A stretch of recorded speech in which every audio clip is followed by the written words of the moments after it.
Hello, everyone, and welcome to week 3. We're about to get started, and there are 3 concepts that I want you to keep in mind for week 3. So that should be simple enough to remember, right? Okay, so let me take you over, go ahead and take you over to these concepts.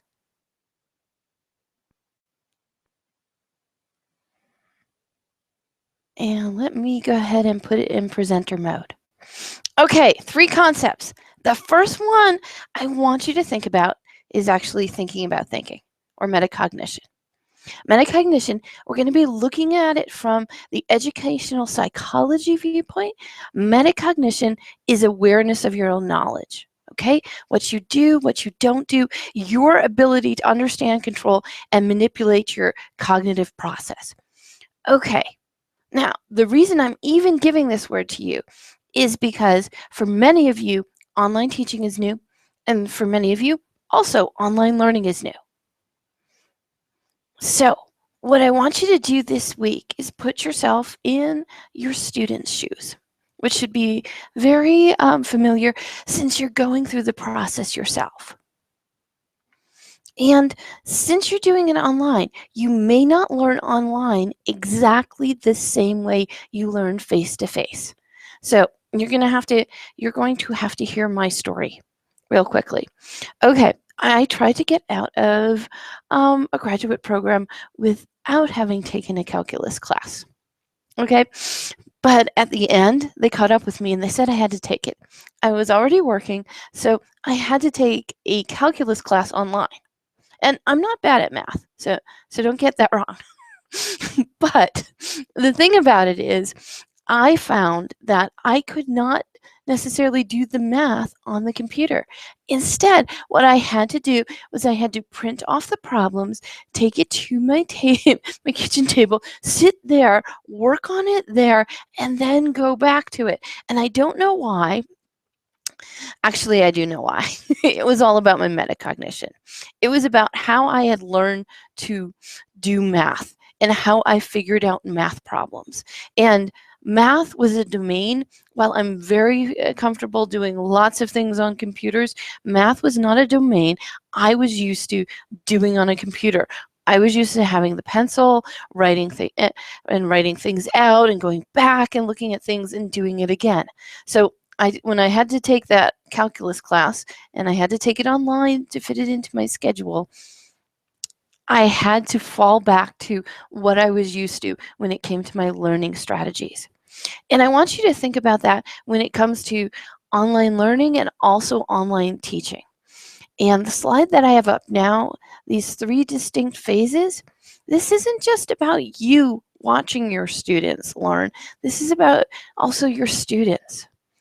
Really, if this is their first online class, they should be developing a plan before approaching the online task or whatever you set before them. I mean, if they've been out of school a long time, you know, they might not be used to writing very long essays.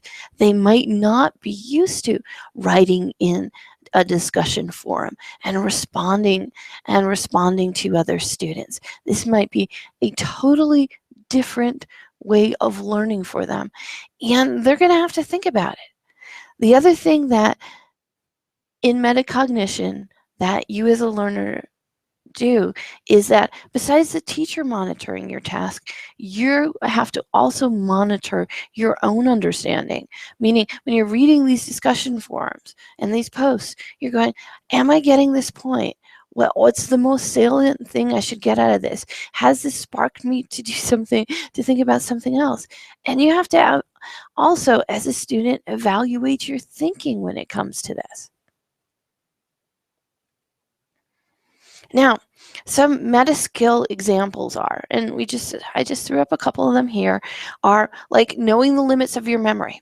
Now, this is in a face-to-face class. It might be something like sitting in a lecture hall and knowing you don't have to write down everything that professor is saying, because you know what the salient points are and you know whether or not you're going to be going back to that textbook.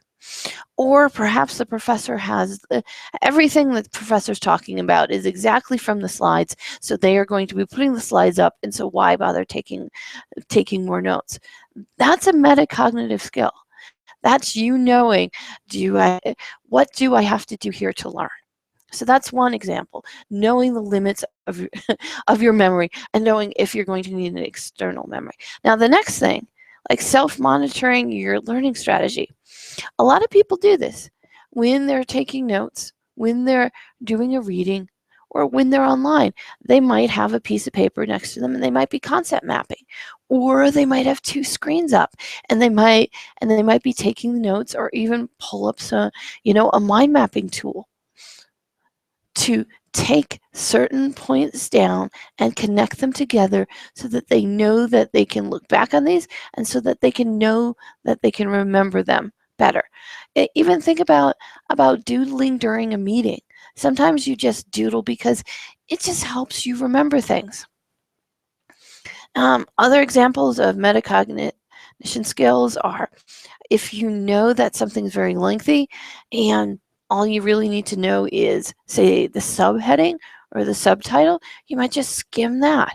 You will see that students do that all the time when it comes to online reading. So this is something you might want to discuss with students, like how much should you read here?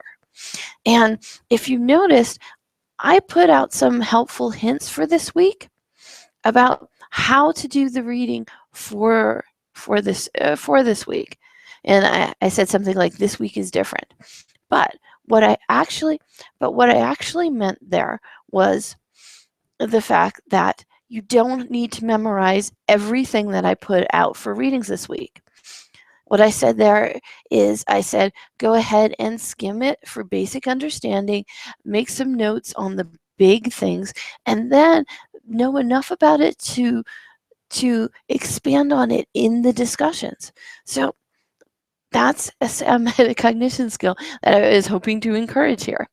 And then some other metacognition skills are rehearsing a skill to gain proficiency and doing self-testing. Now, I want you to think about how you have done this in face-to-face classes when you were a student. So what were your basic metacognition skills? What strategies did you use? Okay, I've given you a moment. Hopefully you've thought about it. Now what I'd like you to do is I'd like you to think about metacognition skills for online learning. And what skills you're going to go ahead and use for this week. The skills should be different. Instead of sitting in a class and listening to the other students discuss things, instead, you are going to be going and reading text. Although I do want to encourage anybody who wants to make an audio, D2L allows you to make a 1-minute audio, or if you want to make a video, perfectly fine. You can post that instead of the written text discussions. I will totally accept that as a post. But think about that. Discussions are different. Everything is online. You could go ahead and you can print it out. If printing out and reading on paper works better for you, that's perfectly fine. Like I told you, when I was taking calculus online, it's exactly what I had to do to get through the class. Now, some of the other things that you might not be used to, are the volume of posts. So, what strategies do you have for getting through the volume of posts that will happen this week? Okay, and this is a different learning skill.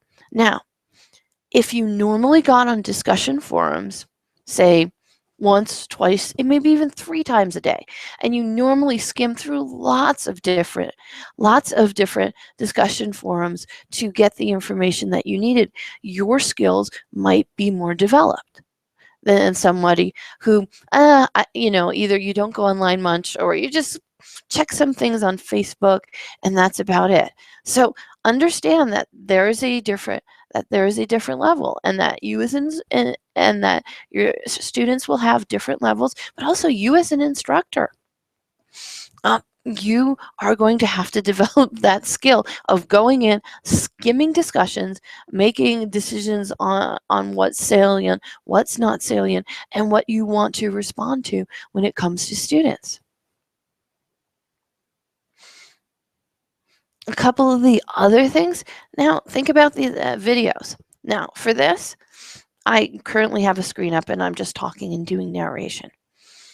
For me, if I was in a class and I had this, chances are I would be dual screening it or second screening it, meaning I might have this on my phone and I might be more listening to this and occasionally glancing at the slides while I was doing another task, because the other task I was doing might not require me to listen to audio, and I felt I could get the information I needed. So think about your students. Are they going to be listening to something like this or watching this on a phone? Are they going to have the phone up and maybe their desktop up, maybe the phone up and maybe an iPad next to them? So think about this. What's the strategy that people will be using? I will tell you, I've had other people who've taken the OLIC told me, "Oh wow, Kay, you were right. I was totally second screening you. I was checking I had this on my laptop while I was checking my emails and my texts on the cell phone. I was totally doing that." So think about that. Some people have developed that as a skill. Some people have not. Okay, so that was metacognition. That was thinking. If you talk to Eric, it's thinking about thinking. If you talk to me, I'll go more towards educational psychologists, and I'll go that it's really thinking about your learning and figuring out strategies about your learning. Okay, the next term we're going to do is social constructivism. Now, social constructivism is a learning theory. Social constructivism is very different from cognitivism and behaviorism. And here's how it is different. Social constructivism relies on social interaction. Social constructivism feels that the way that you make sense of knowledge is by learning it in context, learning it in your culture, and then relating that learning to other people and learning with other people. So the idea is that social constructivism is not self-paced correspondence course kind of online learning.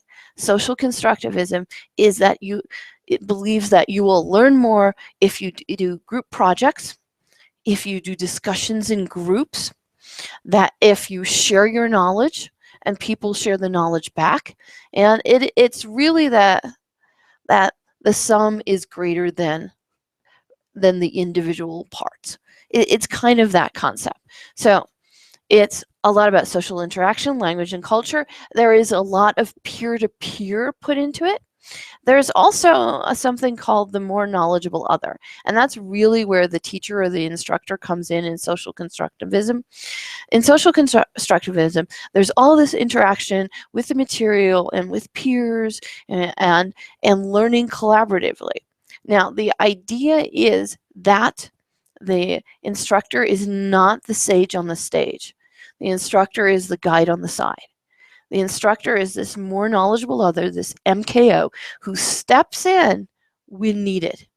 And you'll see it this week in the discussions, because what I'll be doing is I'll be playing more the role of the MKO. So I'll step in to clarify, I'll step in to get people on the right track, but you will not see me going in discussions and giving a lecture. Okay, and of the discussions this week, the first one is, what are you? And that's really having you look at the metacognition portion, like, what are you online? How do you relate online? How do you think this will relate to your online learning and your students' online learning? Now, the second one is, how do you engage students online? That is the one I'm most likely to step in and give suggestions in. The third one is an evolving scenario where you will be coming in, or you will be making decisions.